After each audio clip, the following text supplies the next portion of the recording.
இது வந்து ஆயில் ஒரு கரண்டி,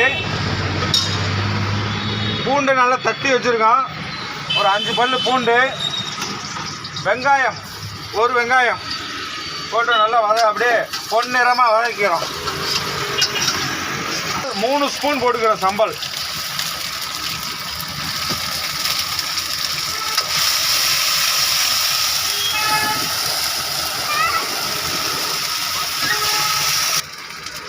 கரம் மசாலா 1 ஸ்பூனு, மிளகாய்த்தூள் 1 spoon, pepper 1 spoon, chicken masala 1 spoon,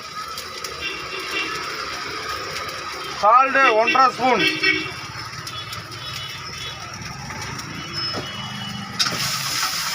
பொரிச்சு வச்ச காளான அப்படியே கொதி வந்தோடனே உள்ளே போட்டுக்கலாம்.